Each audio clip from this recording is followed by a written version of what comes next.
Last class में हमने discuss किया था magnetic field due to current carrying conductor, जो कि हमारा फॉर्मूला आया था B equal to mu naught I upon 4 pi D sine phi 1 plus sine phi 2। एक रॉड था जिस रॉड में करंट आई जा रहा था, उसकी वजह से d डिस्टेंस पे मैग्नेटिक फील्ड dv के थ्रू हमने फाइंड आउट किया था ये formula mu naught I upon 4 pi D sine phi 1 plus sine phi 2। अगर आपको याद हो तो ये हमारा फाई 1 था और ये हमारा क्या था, फाई 2 था। यानी कि ये नीचे वाला एंड यहाँ पर एंगल फाई 1 बना रहा था और ये ऊपर वाला एंड यहाँ पर एंगल फाई 2 बना रहा था, जिसके वजह से हमारा रिजल्ट ये आया था mu naught I upon 4 pi D sine phi 1 plus sine phi 2। लेकिन ये फॉर्मूला बहुत कम यूज होता है। ज़्यादा फॉर्मूला तब यूज होता है कि जब रॉड आपका लॉन्ग हो जाए। रॉड कैसा हो जाए, लॉन्ग या इनफाइनाइट हो जाए, यानी कि बहुत लंबा जिसका लेंथ फाइनाइट ना हो। तो उस केस में हमारा जो फाई 1 होता है और फाई 2 होता है वो इक्वल हो जाता है 90 डिग्री के। इस केस में हमारा फाई 1 और फाई 2 दोनों इक्वल हो जाता है 90 डिग्री। इनफाइनाइट का मतलब कि ये बढ़ते चला जाएगा इन्फिनिटी तक, ये बढ़ते चला जाएगा इन्फिनिटी तक। तो एक ऐसा पोजीशन हो जाएगा कि जैसे जैसे ये दूर रॉड बढ़ेगा ये वाला पॉइंट खुलते जाएगा और एक टाइम पर ये जो एंगल होगा वो 90 डिग्री बन जाएगा।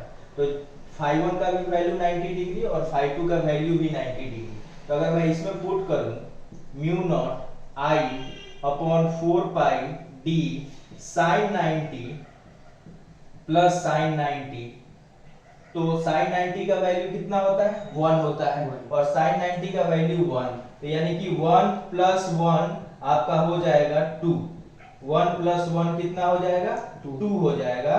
तो mu naught I upon 4 pi D into 2, तो 2 2 जा 4। तो यानी कि लॉन्ग रॉड के वजह से मैग्नेटिक फील्ड जो आया वो आ गया mu naught I upon 2 pi D. It means कि आपको देखना है कि करंट कितना जा रहा है और कितना डिस्टेंस पे आपको कैलकुलेट करना है। तो दो केस पढ़ना है। एक हमें पढ़ना है कि रॉड क्या हो जाए, जब बहुत लॉन्ग हो जाए। ये तो हमारा ओरिजिनल फॉर्मूला है, इसको तो रखना ही रखना है क्योंकि इससे रिलेटेड एक क्वेश्चन आज डिस्कस होगा जो कि सीबीएसई बोर्ड में आया हुआ है और बाकी के भी कॉम्पिटिटिव एग्जाम में आया हुआ है। लेकिन ज्यादातर जो क्वेश्चन हमारा यूज होता है उस केस में जो रॉड होता है वो लॉन्ग होता है, लॉन्ग इनफाइनाइट होता है। उस केस में फाई 1 और फाई 2 को 90 डिग्री ले लेते हैं। तो साइन 90 का वैल्यू 1 और साइन 90 का वैल्यू 1, तो 1 और 1 मिलके 2 हो जाता है और ये 2 से ये 2 कैंसिल आउट हो जाता है, जिसकी वजह से mu naught I upon 2 pi D आता है। और हमें पता है कि म्यू नॉट का वैल्यू कितना होता है, 4 पाई इंटू 10 का पावर -7। तो इसे करने से हमारा ये वाला क्या हो जाएगा, इजीली सॉल्व हो जाएगा। इसके बाद जो केस डिस्कस करेंगे वो डिस्कस करेंगे सेमी इनफाइनाइट का। तो सेमी इनफाइनाइट में क्या होगा सर कि एक फिक्स हो गया कि ये वाला एंड यहीं तक रहेगा और दूसरा वाला एंड इंफिनिटी तक चला जाएगा। तो उस कंडीशन में सेमी इनफाइनाइट बोलते हैं। सेमी इनफाइनाइट का मतलब क्या होता है, ये वाला एंड फिक्स हो गया कि ये इससे नीचे नहीं जाएगा, लेकिन जो इसका ऊपर वाला एंड है ये बढ़ते चला जाएगा इंफिनिटी तक। तो उस कंडीशन को बोला जाता है सेमी इनफाइनाइट। इसके बाद उसको डिस्कस करते हैं। तो अब दूसरा केस जो है वो सेमी इनफाइनाइट का है। तो सेमी इनफाइनाइट में क्या हो जाएगा, सेमी इनफाइनाइट में ये वाला एंड हमारा फिक्स हो गया, यहाँ पे डी पे निकालना है और ये वाला एंड इंफिनिटी तक चला जाएगा। यानी कि जो ऊपर वाला एंड है वो इंफिनिटी तक चला जाएगा और ये वाला एंड फिक्स हो गया। तो इस केस में जो हमारा फाई 1 होता है वो 0 डिग्री हो जाता है और फाई 2 जो होता है वो हमारा 90 डिग्री हो जाता है। तो फॉर्मूला हमारे पास क्या है, mu naught I upon 4 pi D sine phi 1 plus sine phi 2। तो साइन 0 का वैल्यू 0 और साइन 90 का वैल्यू 1। तो mu naught I upon 4 pi D 0 plus 1। तो इस केस में मैग्नेटिक फील्ड का फॉर्मूला आ गया mu naught I upon 4 pi D. मतलब कि अगर रॉड इज इनफाइनाइट या लॉन्ग लिखा हुआ है उस केस में मैग्नेटिक फील्ड का formula mu naught I upon 2 pi D, mu naught I upon 2 pi D, और rod is semi infinite, semi infinite मतलब एक एंड फिक्स हो गया कि ये है, इसके नीचे नहीं जा सकता है, और दूसरा एंड कहीं तक चला जाएगा, तो उस केस में जो मैग्नेटिक फील्ड का फॉर्मूला आ जाता है mu naught I upon 4 pi D. इन्हीं दोनों फॉर्मूला को यूज करते हुए हम लोग आगे डिस्कस करेंगे। एक और छोटी सी बात ध्यान में रखना है, मान लीजिए कि रॉड आपका ऐसा है, करंट इस डायरेक्शन में जा रहा है और यहां पर निकालना है, तो अगर मैं ध्यान से देखूं तो ये जो रॉड है वो इस पॉइंट को इंटरसेक्ट करेगा। अगर थोड़ा सा आगे इस रॉड को बढ़ाया जाए तो ये रॉड पॉइंट को क्या करेगा, इंटरसेक्ट करेगा। तो इस रॉड में करंट पास होने की वजह से इस पॉइंट पे मैग्नेटिक फील्ड क्या हो जाएगा, जीरो हो जाएगा। यानी कि जिस लाइन में रॉड जा रहा है उसी लाइन में अगर मैग्नेटिक फील्ड निकालना हो गया तो उस केस में मैग्नेटिक फील्ड का वैल्यू क्या हो जाता है, जीरो हो जाता है। क्यों जीरो हो जाता है, क्योंकि φ1 और φ2 दोनों का वैल्यू 0 डिग्री हो जाता है। तो साइन 0 का वैल्यू 0 और साइन 0 का वैल्यू 0, 0 प्लस 0 0, और जब ओवरऑल मल्टीप्लाई करेंगे तो हमारा मैग्नेटिक फील्ड क्या आ जाता है, 0 आ जाता है। तो ये बात ध्यान रखनी है कि एक हमारा हो गया लॉन्ग रॉड, दूसरा हो गया सेमी इनफाइनाइट, और तीसरा पॉइंट ये हो गया कि अगर वो रॉड उस पॉइंट के लाइन में लाई कर रहा है, इसका मतलब कि उस रॉड की वजह से उस पॉइंट पर किसी तरह का कोई मैग्नेटिक फील्ड नहीं होगा। ओके, चलिए इसके बाद से क्वेश्चन डिस्कस करते हैं। जैसे कि क्वेश्चंस डिस्कस करेंगे डिफरेंट 3-4, ताकि इस कंसेप्ट को और क्लियरली समझ में आया जाए। 5 ampere current is flowing in a long wire in upward direction.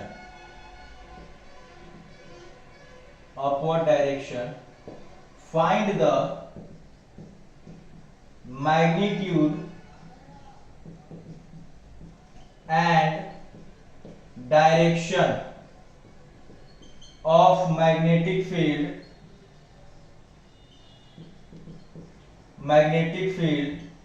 at a distance of 5 centimeter in right direction, ध्यान से देखिए, इसमें क्या है कि 5 एम्पियर करंट फ्लो कर रहा है in a long wire in upward direction. Find the magnitude and direction of magnetic field. Find the magnitude and direction of magnetic field at a distance of 5 centimeter in right direction. तो सबसे पहले एक rod ले लिए, long rod है मतलब कि finite rod है जिसमें करंट अपवर्ड डायरेक्शन में जा रहा है।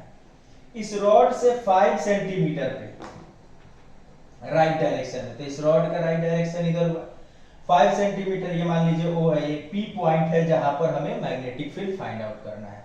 तो बोलोगे कि सर मैग्नीट्यूड के लिए तो टेंशन ही नहीं है, क्या mu naught upon 2 pi D use होता है।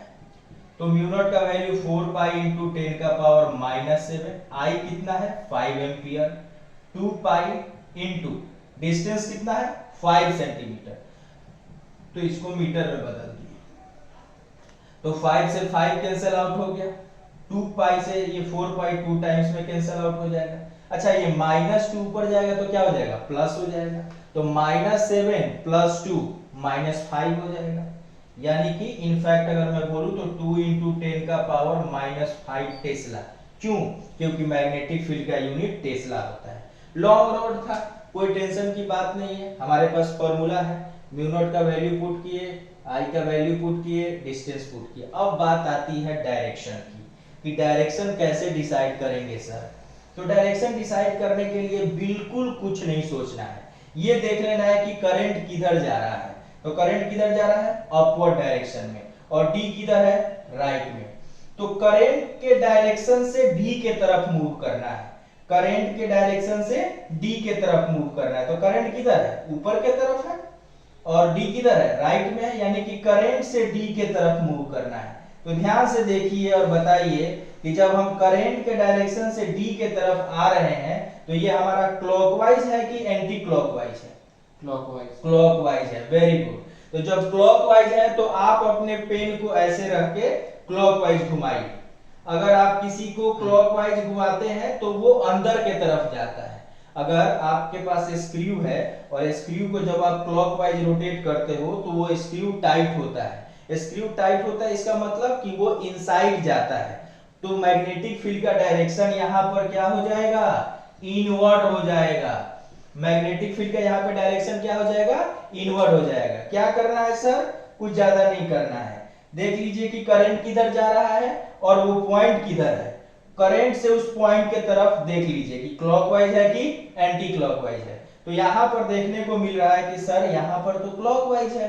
तो क्लॉकवाइज किसी स्क्रू को हम घुमाते हैं टाइट करने के लिए तो क्लॉकवाइज ही घुमाते हैं। तो क्लॉकवाइज घुमाने की वजह से ये पेन किधर के तरफ जा रहा है, अंदर के तरफ जा रहा है। तो अंदर के तरफ जा रहा है तो इसीलिए डायरेक्शन क्या होगा, इनवर्ड होगा, ना कि आउटवर्ड होगा। तो ध्यान रहे कैसा डायरेक्शन होगा, इनवर्ड डायरेक्शन होगा। इसके बाद सेकंड क्वेश्चन करते हैं, question number 2। 2 ampere current is flowing in a long wire in eastward direction.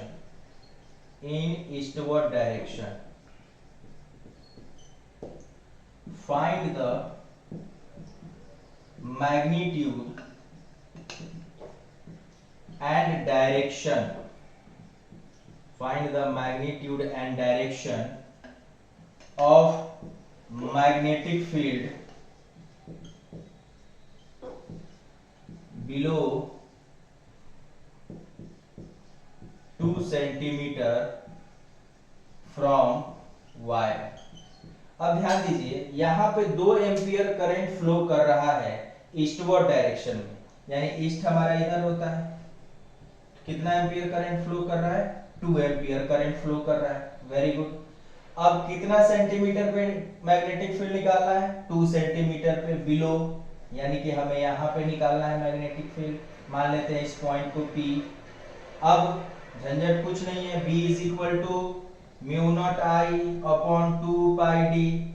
Mu naught का वैल्यू 4 पाई इंटू 10 का पावर -7, आई 2 एम्पियर है, 2 पाई इंटू 2 इंटू 10 का पावर -2। तो 2 पाई से 2 टाइम्स में, और ये 2 से ये 2 कैंसिल आउट हो गया, और ये -2 पर जाएगा तो प्लस हो जाएगा। तो मतलब आ गया 2 इंटू 10 का पावर -5 टेस्ला। अब बात डायरेक्शन की करेंगे। करंट किधर जा रहा है सर, इधर जा रहा है। डिस्टेंस किधर है, इधर। आपने क्या बताया था, करंट से उसके तरफ आना है। अगर हम करंट से इधर आ रहे हैं तो ये क्लॉकवाइज है कि एंटी क्लॉकवाइज है, क्लॉकवाइज है। करंट से इस साइड में आ रहे हैं तो किधर हो रहा है, मतलब अगर ऐसे कुछ भी रोटेट होता है इसका मतलब कैसा है, क्लॉकवाइज है। तो क्लॉकवाइज के लिए सिंपल सा याद रखना है इनवर्ड डायरेक्शन, और एंटी क्लॉकवाइज के लिए ऑलवेज याद रखना है आउटवर्ड डायरेक्शन। क्लॉकवाइज के लिए कौन सा डायरेक्शन, इनवर्ड, और एंटी क्लॉकवाइज के लिए आउटवर्ड। तो रॉड में बेसिकली इजी क्वेश्चन, ये तो खैर एनसीईआरटी का क्वेश्चन है कि 2 ampere current is flowing in a long wire in eastward direction. और ईस्ट के तरफ 2 एम्पियर का करंट फ्लो कर रहा है एक लॉन्ग वायर में। हमको उस वायर से 2 सेंटीमीटर बिलो में एक मैग्नेटिक फील्ड पता करना है जिसका मैग्नीट्यूड और डायरेक्शन दोनों डिसाइड करना है। तो मैग्नीट्यूड के लिए तो टेंशन ही नहीं लेना है, mu naught I upon 2 pi D, और ये हमारा हो गया मैग्नीट्यूड आ गया। और डायरेक्शन के लिए हमें पता चला कि ये तो क्लॉकवाइज डायरेक्शन है, तो क्लॉकवाइज के लिए कैसा, इनवर्ड, और एंटी क्लॉकवाइज के लिए आउटवर्ड। अब क्वेश्चन नंबर 3 है, 2 लॉन्ग वायर है, दोनों में करंट आई जा रहा है। आई मान लेते हैं, आई जा रहा है 2 एम्पियर मान लेते हैं, 2 एम्पियर दोनों में जा रहा है सेम डायरेक्शन में। 3 पॉइंट है, एक हमारा P पॉइंट है, एक हमारा Q पॉइंट है, और एक हमारा R पॉइंट है। तो अगर मैं ये बोलूं कि यहाँ पर ये जो डिस्टेंस है ये 2 सेंटीमीटर है, ये जो डिस्टेंस है ये भी 2 सेंटीमीटर है, और ये जो डिस्टेंस है ये भी 2 सेंटीमीटर है, और ये जो डिस्टेंस है ये भी 2 सेंटीमीटर है। हमें P पे, Q पे और R पे दोनों रॉड के वजह से मैग्नेटिक फील्ड कैलकुलेट करना है, P पे, Q पे और R पे। अब मैं बात करता हूं at point P। At point P इस रॉड का नाम मैं 1 दे रहा हूं, इस रॉड का नाम मैं 2 दे रहा हूं। ध्यान से देखिएगा, एट पॉइंट P पे इसके वजह से मैग्नेटिक फील्ड का डायरेक्शन क्या होगा। और जैसे B1, इसका नाम हम B1 दे देते हैं, तो B1 is equal to mu naught I upon 2 pi D। तो म्यू नॉट का वैल्यू 4 पाई इंटू 10 का पावर -7। करंट कितना है 2, और 2 पाई इंटू यहां से यहां का डिस्टेंस कितना है 2 सेंटीमीटर, दैट इज 2 इंटू 10 का पावर -2। तो ये जब सॉल्व करेंगे तो आ जाएगा हमारा 2 पाई से ये 4.2 टाइम्स में, और 2 से 2 कैंसिल आउट, और ये -2 पर जाएगा तो प्लस, यानी कि 2 इंटू 10 का पावर -5 टेस्ला B1 आया, यानी कि रॉड 1 की वजह से। अब डायरेक्शन देखते हैं। अच्छा ये बात बताइए, इसके वजह से इस पॉइंट पर आने के लिए हमें क्लॉकवाइज आना पड़ रहा है कि एंटी क्लॉकवाइज? तो एंटी क्लॉकवाइज मतलब outward direction. Yes sir, anti clockwise means outward direction. अब मैं B2 निकालूंगा, किसके वजह से? इस रॉड के वजह से इस P पॉइंट पर। तो सिंपल सा वही formula, mu naught I upon 2 pi D। कितना एम्पियर करंट जा रहा है? 2 एम्पियर। तो 4 पाई इंटू 10 का power -7 into 2 upon 2 pi into, अब डिस्टेंस की बात करते हैं, ध्यान से देखिए, इस रॉड से इस P पॉइंट का डिस्टेंस कितना है? ये कितना है? 2, 4 और 2 6 सेंटीमीटर हुआ ना सर 6 इंटू 10 का पावर -2 ना। हाँ, इस रॉड से इस रॉड से इस P पॉइंट का डिस्टेंस, तो 2 सेंटीमीटर प्लस 2 यानी कि 6 सेंटीमीटर। तो 6 सेंटीमीटर का मतलब 6 इंटू 10 का पावर -2। तो अगर मैं इसकी बात करूं तो 2 से ये 2 टाइम्स में कैंसिल आउट हो जाएगा, और 2 3 जा 6, तो यानी 2/3 इंटू 10 का पावर -5 टेस्ला। अब देखिए, इस रॉड से इस पॉइंट पर आने के लिए क्लॉकवाइज आना पड़ेगा कि एंटी क्लॉकवाइज आना पड़ेगा? एंटी क्लॉकवाइज आना पड़ेगा। इस रॉड से इस पॉइंट पर अगर देखा जाए तो इस रॉड से इस पॉइंट पर आने के लिए कैसे आना पड़ रहा है? Anti clockwise. एंटी क्लॉकवाइज मतलब आउटवर्ड डायरेक्शन। आउटवर्ड डायरेक्शन यानी रॉड 1 और रॉड 2 दोनों के वजह से P पॉइंट पे जो मैग्नेटिक फील्ड हुआ वो किधर हुआ? आउटवर्ड डायरेक्शन में हुआ। तो आउटवर्ड डायरेक्शन यानी कि दोनों का डायरेक्शन क्या है? सेम है। तो सर नेट मैग्नेटिक फील्ड कितना हो जाएगा P पॉइंट पे? दोनों को ऐड कर देंगे। क्या कर देंगे? ऐड कर देंगे। क्यों? क्योंकि दोनों सेम डायरेक्शन में है, और वेक्टर क्वांटिटी, जब दो वेक्टर क्वांटिटी एक सेम डायरेक्शन में होता है तो उस कंडीशन में ऐड कर देते हैं। तो B1 प्लस B2 को ऐड कर देंगे, तो 2 प्लस 2/3, और ये तो 10 का पावर -5 यहाँ भी है, और 10 का पावर -5 यहाँ भी है। तो ऐसे करके कॉमन लेके टेस्ला कर देंगे, यानी कि दोनों रॉड के वजह से मैग्नेटिक फील्ड का जो मैग्नीट्यूड आया B1 प्लस B2 इन आउटवर्ड डायरेक्शन। ये एग्जाम में आया हुआ क्वेश्चन है। तो अभी सिर्फ P पॉइंट पे डिस्कस हुआ है, इसके बाद Q पे करेंगे, उसके बाद R पे करेंगे। ओके, चलिए गो। अब एट पॉइंट Q, यानी दोनों रॉड के वजह से Q पॉइंट पे निकालना है। तो अब एक छोटा सा बात है, इसको आप थोड़ा देर के लिए इरेज कर दो, कोई इसकी जरूरत नहीं, क्योंकि P पॉइंट हम लोग ऑलरेडी कैलकुलेट कर चुके हैं। अब B1 की बात करेंगे, कोई दिक्कत नहीं है, डिस्टेंस है वही mu naught I upon 2 pi D, और आई होप इसको जब सॉल्व करेंगे तो 4 पाई इंटू 10 का power -7 into 2 ampere upon 2 pi into 2 into 10 का पावर -2। तो 2 पाई से 4 पाई 2 टाइम्स में कैंसिल आउट हो गया, 2 और 2 कैंसिल आउट हो गया, कितना बच गया सर 2 इंटू 10 का पावर -5 टेस्ला। अब ये देखना है कि ये क्लॉकवाइज हो रहा है या एंटी क्लॉकवाइज हो रहा है। तो देखिए ध्यान से, इस रॉड से इस पॉइंट पर आने के लिए हमें किधर आना पड़ रहा है, क्लॉकवाइज आना पड़ रहा है। इस रॉड से इस पॉइंट पर आने के लिए हमें कैसे आना पड़ रहा है, क्लॉकवाइज आना पड़ रहा है। तो क्लॉकवाइज के लिए मैंने बताया हुआ है कैसा डायरेक्शन, इनवर्ड। ऐसे कंडीशन में क्लॉकवाइज जो होगा हमारा वो इनवर्ड डायरेक्शन में होगा। अब ध्यान दीजिए B2 का वैल्यू सेम है, डिस्टेंस भी सेम है, तो कोई दिक्कत की बात नहीं है, करंट भी सेम है और ये डिस्टेंस भी सेम है, तो 2 इंटू 10 का पावर -5 टेस्ला आ जाएगा। अब बात करते हैं डायरेक्शन की। तो ये बताइए, इधर से इधर जा रहे थे तो क्लॉकवाइज हो रहा था, इसके वजह से इनवर्ड हो गया। लेकिन अगर इधर से इधर आएंगे तो कैसा हो रहा है, एंटी क्लॉकवाइज हो रहा है। तो एंटी क्लॉकवाइज के लिए आउटवर्ड डायरेक्शन, एंटी क्लॉकवाइज के लिए आउटवर्ड डायरेक्शन। तो ऐसे कंडीशन में जब नेट निकालने जाएंगे मैग्नेटिक फील्ड, कहां पे, क्यू पे, तो नेट मैग्नेटिक फील्ड निकालने जाएंगे तो जितना इनवर्ड उतना आउटवर्ड, यानी कि दोनों एक दूसरे के अपोजिट। मैग्नीट्यूड तो सेम है बट डायरेक्शन दोनों का एक दूसरे से अपोजिट है, जिस वजह से नेट मैग्नेटिक फील्ड यहां पर जो हो जाएगा वो जीरो हो जाएगा। B1 B2 जब करने जाएंगे तो -2 इंटू 10 का पावर -5 दैट इज 0, यानी दोनों रॉड के वजह से Q पॉइंट पर यहां पर मैग्नेटिक फील्ड क्या आ रहा है, 0 आ रहा है। सर अगर क्या करंट का वैल्यू अलग अलग होता तो 0 आता, बिल्कुल नहीं। क्या डिस्टेंस का वैल्यू अलग अलग होता तो 0 आता, बिल्कुल नहीं। यानी कि आपका यहाँ पर संयोग ऐसा बना है कि जितना करंट इसमें जा रहा है उतना ही करंट इसमें जा रहा है। जो डिस्टेंस ये है वो डिस्टेंस इतना है, जितना ये इनवर्ड डायरेक्शन में है उतना ही आउटवर्ड डायरेक्शन में है, उस वजह से सबट्रैक्ट होने की वजह से 0 हो रहा है। लेकिन अगर करंट अलग अलग वैल्यू का हो या अपोजिट डायरेक्शन में हो तो केस उस समय कुछ और बनेगा, ऐसा कंडीशन जनरेट नहीं होगा।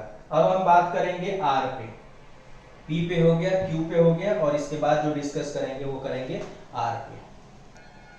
अब मैं बात करूं एट पॉइंट R पे, तो R पे क्या होगा। अब मैं बात करूं, ध्यान से देखिए R पे, तो B1 की जो मैं बात करूंगा वो होगा μ0I/2πt।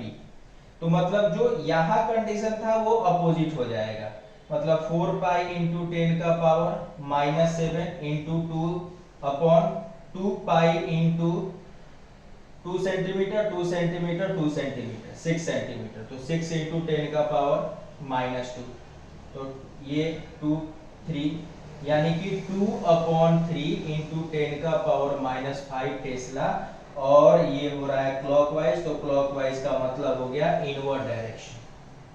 वैल्यू चेंज हो जाएगा, जो यहाँ पर 1 के लिए था वो यहाँ पर 2 के लिए हो जाएगा, और जो यहाँ पर 2 के लिए था वो 1 पे हो जाएगा, और कोई बात नहीं। अब मैं बात करूं μ0I/2πd, तो 4 पाई इंटू 10 का पावर -7, 4 पाई इंटू 10 का power -7 into 2/2 pi into 2 into 10 का पावर -2, तो ये आपका 2 टाइम्स में, और ये कैंसल आउट हो गया, तो हुआ 2 इंटू 10 का पावर -5 टेस्ला इनवर्ड डायरेक्शन। यानी कि दोनों के वजह से डायरेक्शन तो इनवर्ड हो गया, वैल्यू इंटरचेंज हो गया है, तो net magnetic field at point R जो होगा वो ऐड हो जाएगा B1 प्लस B2। तो सिंपल सा है, ऐड कर देंगे 10 का पावर -5, और नेट जो डायरेक्शन होगा वो दोनों का कंबाइन करने के बाद इनवर्ड डायरेक्शन में आ जाएगा। एक स्क्वायर है जिसमें करंट I मूव कर रहा है, क्लॉकवाइज है। हमें इस स्क्वायर के साइड दिया हुआ है, वो साइड दिया हुआ है 4 सेंटीमीटर का, यानी कि पूरा स्क्वायर का साइड है 4 सेंटीमीटर, और करंट का जो वैल्यू है वो मान लेते हैं 4 एम्पियर ही मान लेते हैं। मतलब एक स्क्वायर लूप है जिसमें करंट 4 एम्पियर का करंट जो है वो क्लॉकवाइज डायरेक्शन में मूव कर रहा है और हमें सेंटर पे मैग्नेटिक फील्ड निकालना है ड्यू टू 4 साइड्स, यानी चारों साइड की वजह से सेंटर पे मैग्नेटिक फील्ड क्या होगा ये हमें कैलकुलेट करना है। तो अगर मैं इसको ज्वाइन कर दूं और इसको ज्वाइन कर दूं और ये मिला दूं, अगर पूरा 4 सेंटीमीटर है तो ये कितना हो जाएगा 2 सेंटीमीटर, क्योंकि साइड से सेंटर का डिस्टेंस साइड बाय 2 हो जाता है। अब ये एंगल भी कितना हो जाएगा 45 और ये एंगल भी कितना हो जाएगा 45। तो क्या करेंगे सर, एक की वजह से निकाल लेंगे और फिर 4 से क्या कर देंगे मल्टीप्लाई कर देंगे। तो एक की वजह से कितना हो जाएगा mu naught I upon 4 pi D sign 45 plus sign 45। क्यों? क्योंकि यहाँ पर φ1 और φ2 दोनों नोन है, क्योंकि ये जो रॉड बन रहा है, ये जो रॉड अगर कंसीडर कर रहे हैं 4 सेंटीमीटर का, तो ये फाइनाइट लेंथ का है। तो हमें यहाँ पर ओरिजिनल फॉर्मूला अप्लाई करना होगा। तो म्यू नॉट का वैल्यू 4 पाई इंटू 10 का पावर -7। करंट कितना जा रहा है 4 एम्पियर जा रहा है। 4 पाई डिस्टेंस कितना है 2 सेंटीमीटर और साइन 45 का वैल्यू 1/√2 और इसका भी वैल्यू 1/√2। तो 1/√2 1/√2 करेंगे तो ये पहले तो ये कैंसिल आउट कर देते हैं, 2 2 जा 4 कर देते हैं। तो ये हमारा हो गया 2 इंटू 10 का पावर -5 इंटू 112, तो यहाँ से √2 हो जाएगा। क्यों? क्योंकि 1/√2 प्लस 1/√2 ऐड करोगे ये √2 1 प्लस 1 दैट इज 2/√2। तो ये हो गया आपका √2। अब ये एक के वजह से आया, कितना आ गया 2√2 इंटू 10 का पावर -5 टेस्ला। ये एक रॉड की वजह से आया। तो टोटल रॉड कितने हैं 4। तो net magnetic field at centre जो हो जाएगा, क्योंकि करंट सब में सेम जा रहा है, सबके लिए डायमेंशन सेम है, तो इजीली 4 से मल्टीप्लाई कर देंगे। तो 4 से मल्टीप्लाई कर देंगे तो 8√2 इंटू 10 का पावर -5 टेस्ला। अब मैं बात करता हूं कि क्यों ऐड करना पड़ा। क्योंकि ये रॉड हमारा फाइनाइट है, यानी कि लेंथ इसका फिक्स है, इनफाइनाइट नहीं है, तो हम वो वाला फॉर्मूला यूज नहीं कर सकते हैं mu naught I upon 2 pi D. ये फॉर्मूला हम यूज नहीं कर सकते हैं क्योंकि ये इनफाइनाइट रॉड के लिए है, फाइनाइट के लिए नहीं है। फाइनाइट मतलब इसका लेंथ पता है। अब मैं बात करूंगा कि ये एंगल तो 45 स्क्वायर के सेंटर पे ऐसे डायगोनल तो बनाता ही है, ये श्योर है। अगर ये 4 सेंटीमीटर का है तो इस साइड से सेंटर का डिस्टेंस 2 सेंटीमीटर होगा, ये भी फिक्स है। अब मैं बात करता हूं डायरेक्शन की। तो इसके लिए करंट कैसे जा रहा है, अगर इधर से इधर जाए तो क्लॉकवाइज। अगर मैं बात करूं तो यहां से यहां अगर जाना हो मुझे तो क्लॉकवाइज। तो क्लॉकवाइज के लिए इनवर्ट, इसके लिए भी क्लॉकवाइज, इसके लिए भी क्लॉकवाइज और इसके लिए भी क्लॉकवाइज, यानी कि चारों रॉड के वजह से जो सेंटर पे मैग्नेटिक फील्ड का डायरेक्शन होगा वो क्लॉकवाइज होगा। तो क्लॉकवाइज का मतलब क्या होता है इनवर्ड। क्लॉकवाइज का मतलब क्या होता है इनवर्ड। तो यहां पर जो नेट मैग्नेटिक फील्ड का डायरेक्शन होगा वो भी इनवर्ड होगा। ध्यान देना है ये कि नेट मैग्नेटिक फील्ड का जो डायरेक्शन होगा वो इनवर्ड होगा। ये इंपॉर्टेंट है, बोर्ड के एग्जाम में ये क्वेश्चन आया हुआ है। अब छोटा सा बात करते हैं कि ये जो हम लोगों ने डिस्कस किया क्वेश्चन, वो magnetic field due to current carrying long wire की वजह से डिस्कस किए हैं। इसके बाद का हमारा सर्कुलर लूप आएगा, सर्कुलर रिंग आएगा, फिर फोर्स आएगा, ढेर सारे टॉपिक्स इसके बाद आना स्टार्ट होंगे। लेकिन फिलहाल रॉड से भी ढेर सारा क्वेश्चन पूछा जाता है कॉम्पिटिटिव एग्जामिनेशन से लेकर बोर्ड एग्जामिनेशन में। सो इसको अच्छे से रिवाइज करना है, अच्छे से पढ़ना है, फिर उसके बाद बाकी चीज़ें हम लोग करेंगे। Thank you. Thanks for watching.